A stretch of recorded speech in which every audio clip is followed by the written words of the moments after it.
At a dead man. Do you mean the killer didn't know Roganian was dead? He was either so incensed at his victim that he couldn't tell that he was dead, or he was a pathological sadist. In either case, a dangerously disturbed person to whom a newspaper story, which was perfectly legitimate, and was not intended to provoke, and would not indeed have provoked a normal person, might be sufficient to provoke an unbalanced mind. This is not an uncommon pattern in widely publicized cases. There are people who live by imitation, who are motivated to copy the crimes and criminal acts of others. However, you understand, I'm sure, that violence in the mentally disturbed is extremely rare. Look, I publish a newspaper, and I don't want to interfere with anybody who works for me. Now, Mark, I respect your judgment. But where are you going with this? Clint, I really don't know. Maybe the police psychiatrist is right. But I have to follow every possible lead. And so does Nick. He's very upset about Roganian's death. He doesn't need to be. He didn't do anything wrong. But I'm going to send Nick to see Shamali's. The police don't think so, but maybe Shamali's is involved. It could have been someone who wanted to do you a favor. No, you got it all wrong.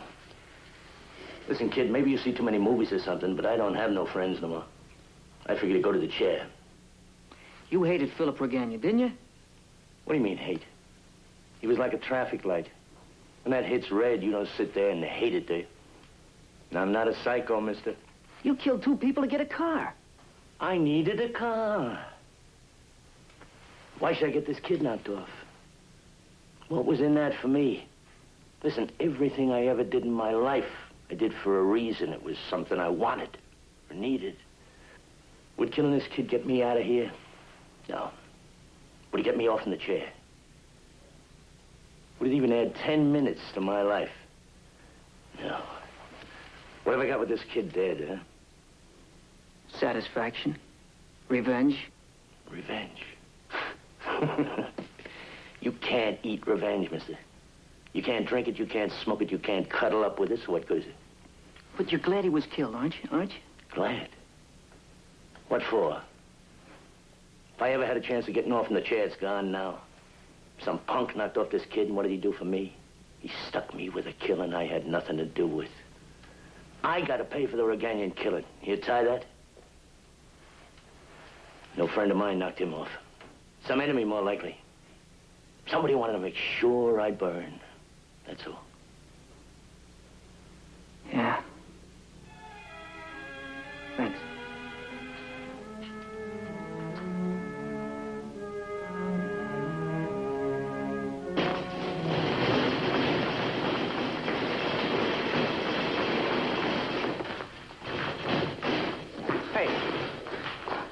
Hey, Tiger, what do you think you're doing? I'm working out. Sharpening up my timing. I'm going to get about. You're what? I'm making a comeback. Tiger, get the broom or out of here. And I'm not telling you twice. Understand?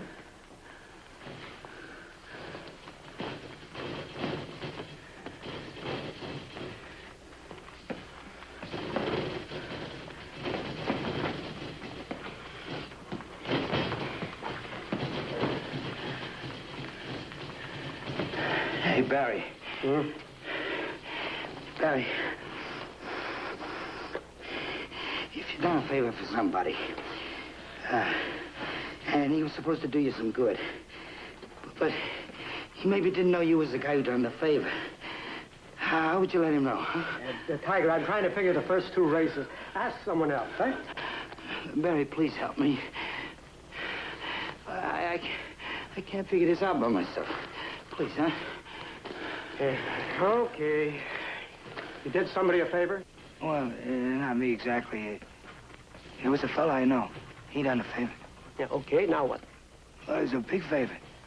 And this fella, he needs a break. And the guy he done a favor for, well, he don't know about it. But if he knew about it, he'd be glad, and he'd help this fella out. For the favor he done him, you understand? No. Your marbles ain't the same shape as mine, Tiger. And look, post time is in 20 minutes, so let's forget it, huh? Hey, Barry, you gotta help me. All right, okay. Take it easy, Tiger. Now, let's have it step by step, huh? Now, this fella did somebody a favor. He done a favor for a real big shot. A guy like Lou Chamales. Now, what kind of a favor did he do? That's a big favor. Big. Like, the guy who knocked off Philly Regagnon. I mean, how does the guy who knocked off Philly go and tell Chamales about it? Well, first of all, Tiger, the guy who knocked off Phil Regagnon better not tell Chamales about it, because Chamales is plenty sore about it, see? He's sore. Why should he be sore? Well, because he... Now, wait a minute. Yeah, here, see? This says that Chamales figures that the guy who knocked off Philly Regagnon is no friend of his, but some enemy, see? You're lying. Chamales wouldn't say that. Wait a minute. Take it easy, for Pete's sake, Tiger. I didn't say it. He did. Here, listen. Chamales told this reporter, no friend of mine knocked off Regagnon, but some enemy more likely, unquote. Well, he's lying. That reporter. Who is he? What's his name? Well, here, Nick Alexander, the Bulletin. Here, go ask him.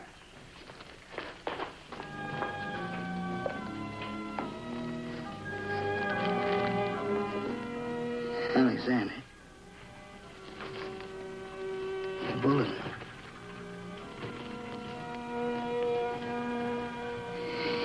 You lie. You lying bum. I'll take you apart for writing lies like this.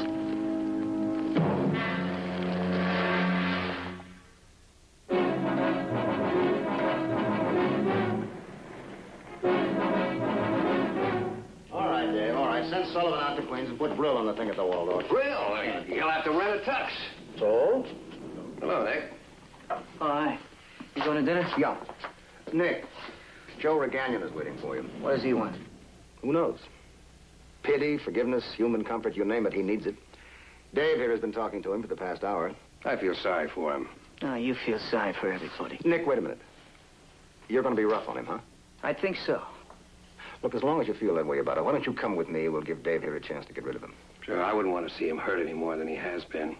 Oh, cut it out, will you, Dave? No, I'm serious. You can't blame him. You can't, I can. Nick, listen to me. A man stands on a mountain, and he idly tosses a pebble down a mountainside. Now, luck, circumstance, fate, you call it what you will, causes that one pebble, mind you, to strike another, and the two pebbles strike a rock, and that strikes another rock, and another, and so on, until suddenly you've got an avalanche. Joe Regagnon just wanted a little recognition. A little recognition, huh? Mark, I've just been to see old man Regagnon and a few other people, and I have a very interesting story to write. It'll be on your desk when you get back from dinner. Then we'll see if we can find Mr. Joseph Regagnon a little recognition.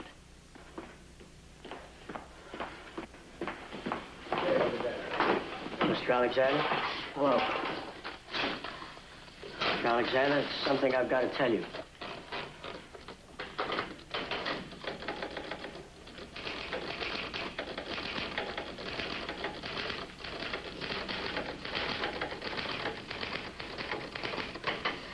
I mean, I wouldn't feel right unless I do. I was the one who threw the brick, and I wrote the note.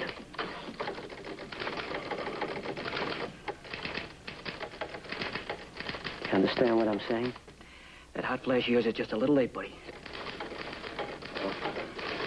Well, I just wanted to try to explain. I want to try to square it with you. Square it? How can you square it? You've conned me and the police. You've lied and cheated and blowed your little tin horn. You've suckered me and every honest reporter and everyone who bleeds a newspaper. I know it. And you're not even being honest now. You haven't mentioned the Hollywood offer, the big agent you went to see, or the big money you're grabbing for. Oh, I know it all, Joe, all of it, because I went out and I dug for it. And the deeper I dug, the dirtier it got. Oh, I don't expect you to care about me or this newspaper or anyone who reads it. But you cheap glory hound, you killed your own brother. It's not the way I meant it. I didn't do it. No, you did it, Joe. You, no one else. Boy, your father hit it right on the button. You want a quote? I'll give you a quote. Joseph Regagnon is a murderer. He is an evil man. He threw the brick. My only son is dead. Nick, come on, stop it now, Nick. Come on, let's get out of here. Come on.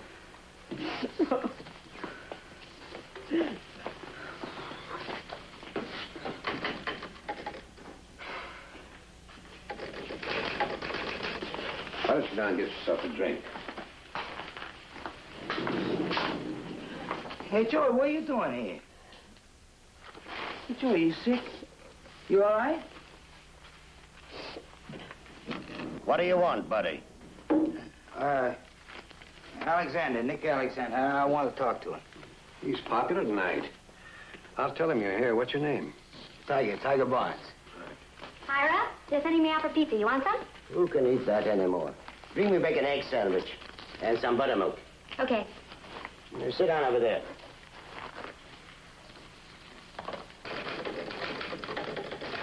So you had to do it, huh? Just don't bug me, huh, Dave? The hard young men. All you hard young men. By the way, there's someone outside to see you. Looks like a pug to me. He says his name's Tiger Barnes. As soon as I finish this.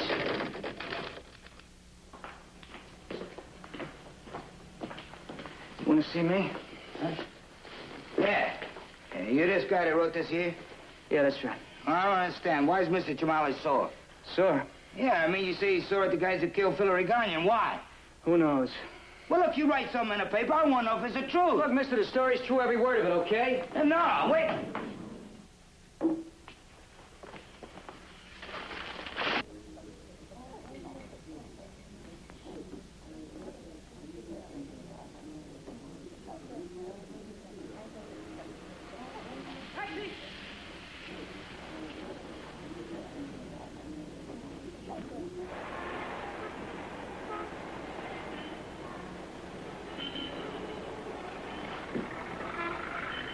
Hey, you ain't polite.